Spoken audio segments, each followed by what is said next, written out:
Hey. I know you're in the design room right now, but I just need you to step out for 1 second. You're about to make a big mistake. I'm going to show you how to pick the right show. The show you're pitching right now isn't going to work. Trust me on this. Just step out and I'll talk to you. So you're in the design room right now and everybody's pitching these crazy ideas, things that you just know are going to work. But if you don't pick the right show right now, you've got 6 months of dealing with that. So let's talk right now about how to pick the perfect show for your band. Choosing the right show is the single most important decision you're going to make at this point. So let's look right now at how to pick the perfect show for your ensemble. Hi, my name is Tony Lyman. I've been a designer for over 2.5 decades in pageantry, and I want to share with you what I've learned in working with some of the top designers and some of the top ensembles. I know you're struggling. Here we go. This is Zero to Hero, pageantry design for the left behind.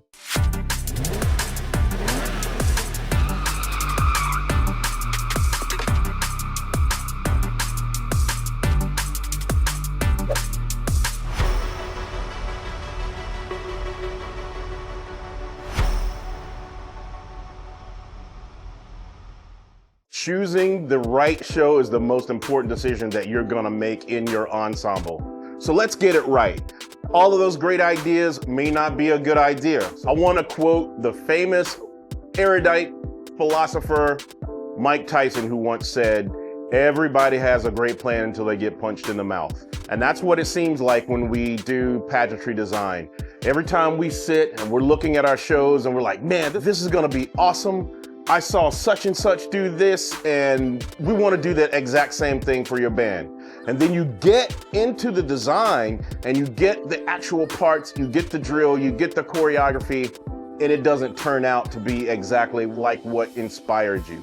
So why does that happen? What we have to do is pick the right fit for your band. Think of it as when you're buying clothes. A dress that might look right on her may not look right on you. That suit that looks awesome on me may not look right on him. So we're gonna get the right fit for your ensemble. We're gonna talk about that today. I know it sounds crazy, but a great idea may not necessarily be a good idea. What does that mean? Whenever you see a group that does something that's really special, you have to look under the iceberg. I know a lot of times you've seen this graphic before on the internet, where everything that you see that's successful is on top of the water, but then underneath the water is this iceberg that's full of planning, what the right ideas are. Is your ensemble able to complete these tasks? Do you have the right staff to pull this off? We're gonna talk about those things today because all of those are gonna figure into you picking the right show for your ensemble. So how do you pick the right one? Let's go through it. First of all, it has to be relatable. Not only to you, not only to your students, but what is your community? What can they relate to? You know, some places, if you're playing a certain style of music, that might not be a style of music that's acceptable. And you have to remember that you performing this in a contest situation is gonna be very, very few. If you're in a high school band situation, you're gonna perform more at your Friday night football games for your community than at a contest where you have people who are used to seeing these kinds of things. And you have to put yourself into the mindset of the people who are watching what you're doing and what they're used to seeing. If you noticed how we're depicted in movies and TV shows, we're the nerds of the world. And that's how people kind of see what we do. What we see as great choreography may look weird to some people. So if that's important to you, that needs to figure into the design that you're doing.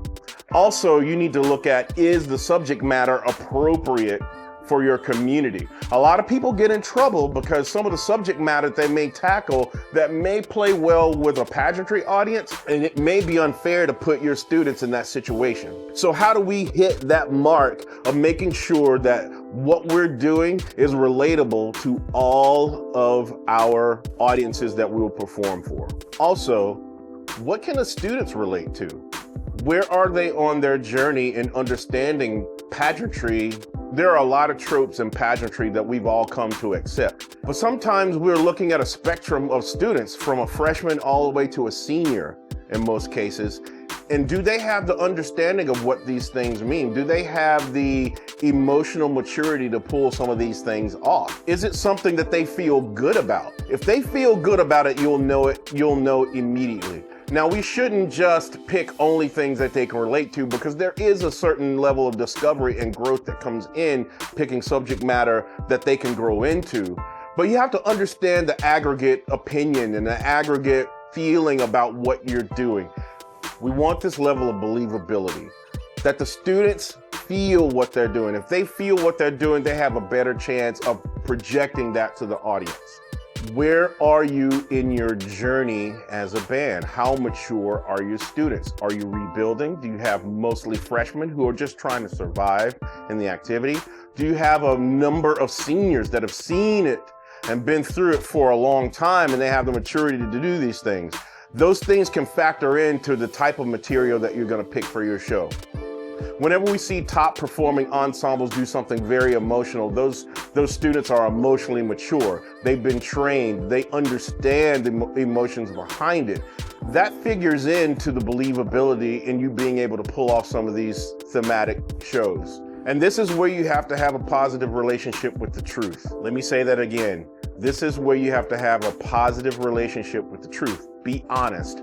Are your students at this place in the journey to be able to pull off the show that you have chosen? It's not just the story that you wish to tell. It's the story that they're able to tell and your staff is able to teach.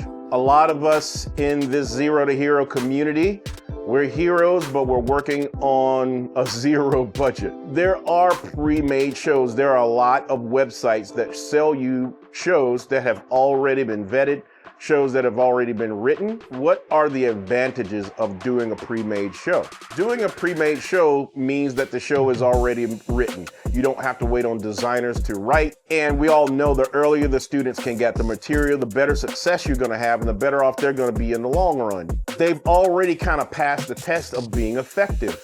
This is a turnkey, plug and play, ready to go show. Now, what are the drawbacks of picking a pre-made show? Chances are someone's seen the show before, especially with judges judging a lot. They've seen the show before, and you run the risk of being compared to the best version of that show that they've seen. If they've seen a top ensemble do the show, then they're gonna have their own understanding of what the show is to be.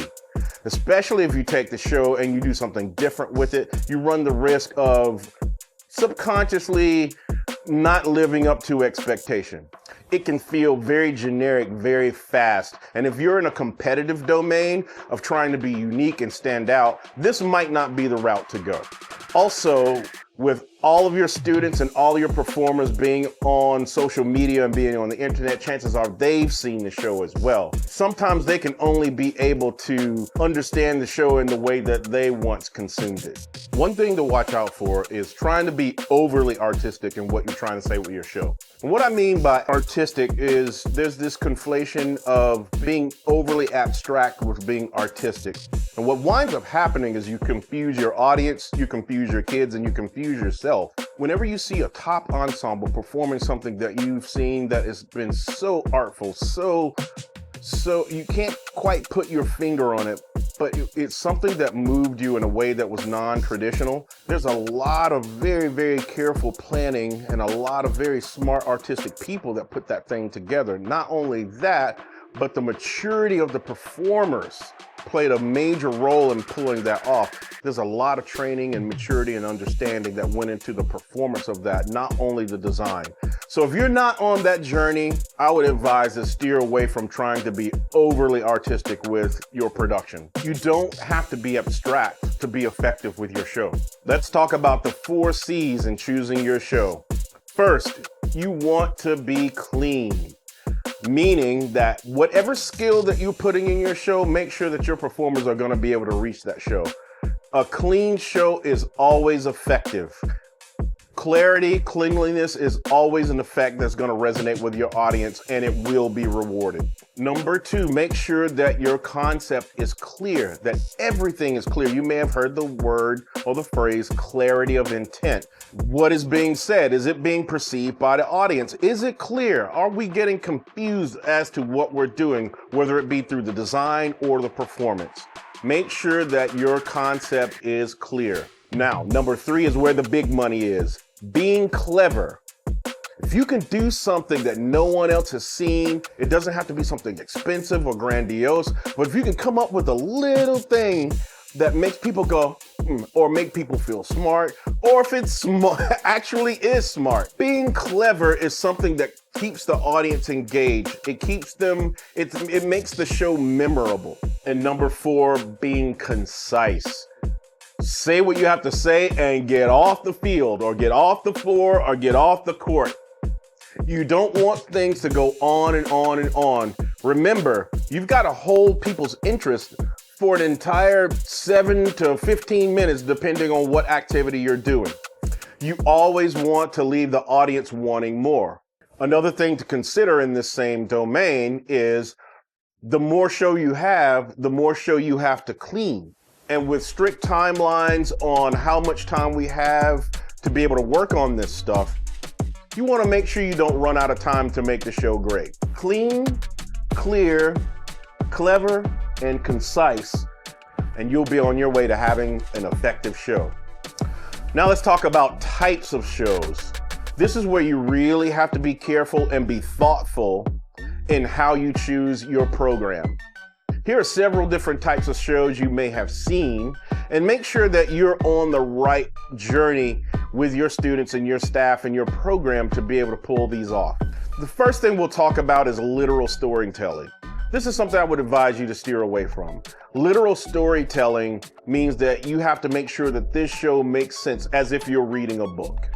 There's a beginning, there's a middle and end, that's the macro, but you've got to follow subplots and you've got to follow all of these different characters.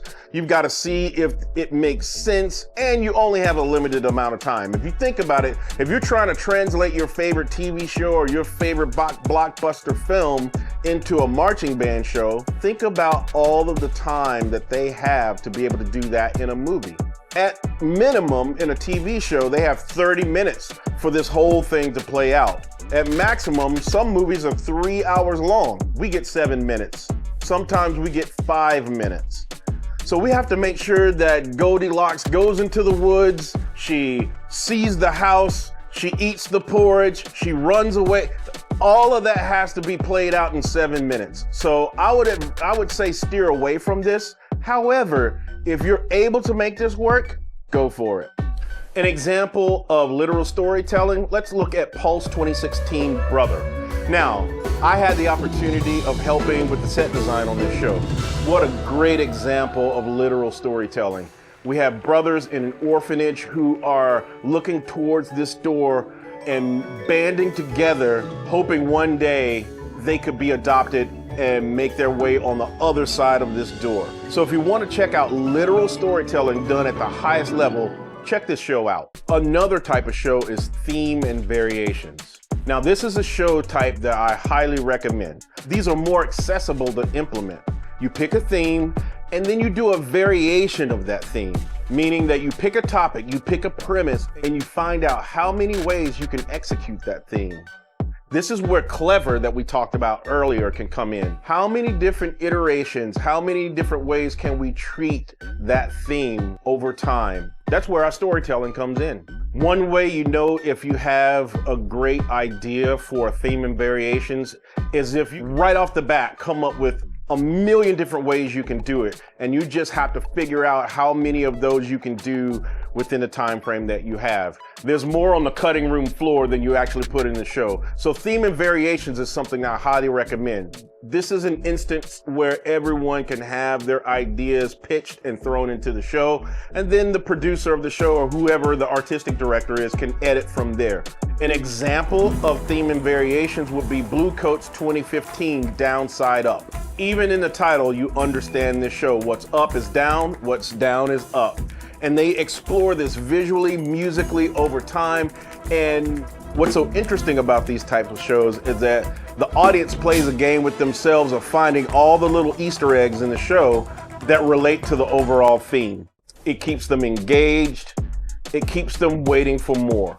Another type of show you may want to explore is scenes and episodes. An episodic display of storytelling. This is where we pick a theme. It may be a story that we already know, and we do vignettes. We do small little snippets to where we kind of get the general concept, where we're not going through time and having the burden of actually telling a story. Now, I would suggest that you pick something very familiar, like Through the Looking Glass or The Mad Hatter, or something, a children's storybook or something like that, where people have their own understanding. They're gonna bring their own understanding of this concept, so that way you can kind of hint at what they already understand, and they get the idea of it. And you can create these small little scenes throughout your program that reminds them of what they already know. This removes the burden of us having to make it make sense chronologically, or us having to follow a character over time. This way we can go, hey, you remember this part of it. You remember this part of what you already know. And it really plays on nostalgia in helping the audience through what you're trying to say in your treatment of the production. A very good example of this, Carolina Crown 2023. The Round Table, Echoes of Camelot. Now, I also had the pleasure of being on the creative team for this production, and it was great. We talked about King Arthur, Guinevere, and the whole Camelot, but we created scenes that hinted at the journey through Camelot, a place and time where everyone got together to build a kingdom. We didn't have to say that overtly. Most people understand the story of Camelot. When we were able to create those little reminders and little vignettes, the story kind of tells itself.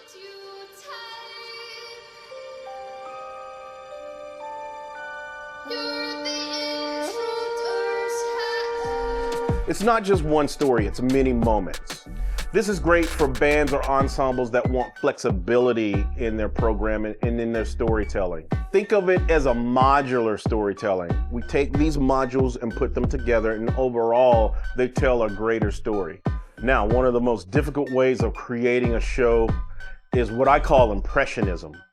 And this is all about vibe and how things feel and the emotional value of it. You don't necessarily know what the show is about, but you know how it feels. And it's more about aggregating a lot of these emotions and putting them together and telling the story through emotion, through vibe, through texture. When you look at some of the impressionistic artists like Claude Monet, let's take his water lilies.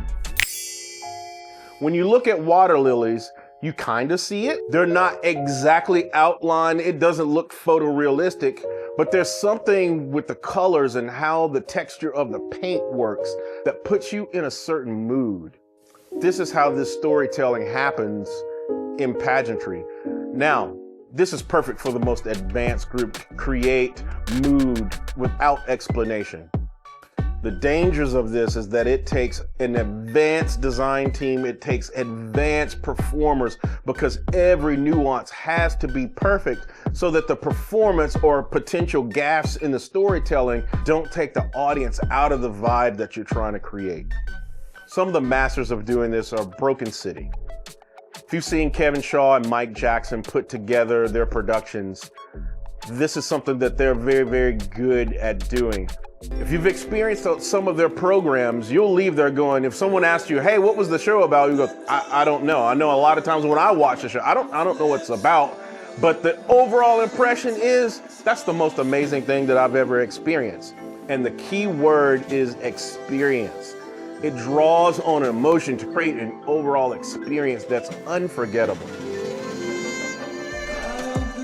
The next type of show design is what I call the musical journey. This is where the music is the show. What makes this so effective is that the storytelling has already been worked out by the original composition. The composer has created the journey, and we just add a visual to it. The themes evolve musically and carries the design. This is good for strong programs that are very, very musically talented. If you'll notice, a lot of bands in the state of Texas choose this route. They're so musically talented and so musically virtuosic that the music just takes you on this journey. Now, for an example of this, I'm gonna reach way back into the show vaults to the 1900s. This is Cavalier's 1986 Variations on a Korean Folk Song, where they just took John Barnes' chants, theme and variations on a Korean folk song, which is the Korean folk song Arirang, and through the musical journey and the musical discovery of the actual piece, the visual developed from there. And lastly, another type of storytelling show, and this is one that I would tell you to avoid. Although I've done many of these shows, I can live to tell you how difficult they are. Shows that are character driven, meaning that you have a central character, you have someone who is Superman or who is the big bad wolf, and we have to follow that character throughout the show. While they bring a high level of drama, you're putting a lot of the show design on 1 or 2 or 3 performers. If they're having a bad day, or if they get sick, or if they're absent, the show doesn't work.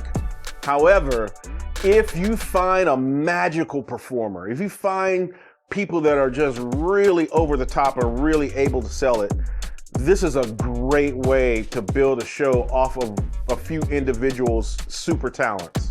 An example of this was Phantom Regiment 2019, I Am Joan, where they actually had Joan of Arc on the field. And the opening of that show was one of the most compelling things that I've ever experienced. Incredibly powerful and well done. Choosing your show is like picking a destination. You just don't get on the bus and hope that it lands somewhere. You don't want this barrage of a bunch of ideas all coming in together with no organization. You want to make sure that your performers and staff have the capacity to be able to pull this off. Also, make sure that you have enough time to put this together. Is the show gonna be relatable? Be honest with yourself. You plan it, you map it, and you prepare your team. So ask yourself, does this fit my kids? Does it work in the real world? Does it excite me enough to stick with it through week 9 of rehearsals? I hope this has been helpful. Remember, hit like and subscribe and all of the things down below. I've been really overwhelmed with how you guys have responded to my work. Please help me by following, do all the things, and I'll be back with you with more videos. Peace.